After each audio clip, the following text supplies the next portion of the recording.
जिस परमात्मा को जान लेने के बाद व्यक्ति बहुत ही आनंद के रूप में रहता है और स्तब्धो भवति, चांचल्य का विनाश हो जाता है। जगत का काम बंद हो जाता है, ऐसा नहीं होता। जगत के कार्य वो विवेक पूर्वक करता रहेगा, कर्तव्य मानकर करता रहेगा। मोह के विनाश करने के बाद प्रेम जो जागृत होता है, उस प्रेम के आधार पर जीवित रहते हुए अपने कर्म को पूर्ण करेगा। लेकिन उसके जीवन में स्तब्ध अवस्था आएगी।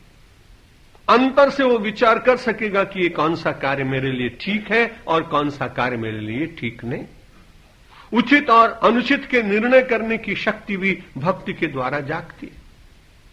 मैं कल निवेदन कर चुका हूं कि भक्ति केवल परमात्मा को प्राप्त नहीं कराती, भक्ति मानव के संपूर्ण दैनिक व्यावहारिक जीवन में भी एक प्रकार की कलात्मकता का विस्तार करती, उसका श्रृंगार करती है। जीवन कैसे जिया जाए इसका बोध भी कराती है। इसलिए उसका लौकिक महत्व भी है, उसका आध्यात्मिक महत्व भी है, उसका पारलौकिक महत्व भी है।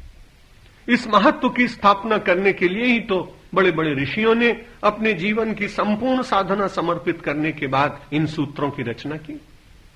उनको अपने लिए क्या आवश्यकता थी, लेकिन जब उन्होंने समष्टि के भीतर अपने ही स्वरूप का दर्शन करने का प्रयत्न किया तो उनको ऐसा लगा कि जो सुख मुझे मिला है, जिस आनंद में मैं जी रहा हूं, ये आनंद सब लोगों को प्राप्त हो। इस परम दिव्य भावना से आतुर और कातर होकर उन्होंने इस साहित्य की इन सूत्रों की सर्जना करके मुझे और आपको जीवन का मार्ग दिखाया। यज् ज्ञात्वा मत्तो भवति, स्तब्धो भवति, आत्मारामो भवति।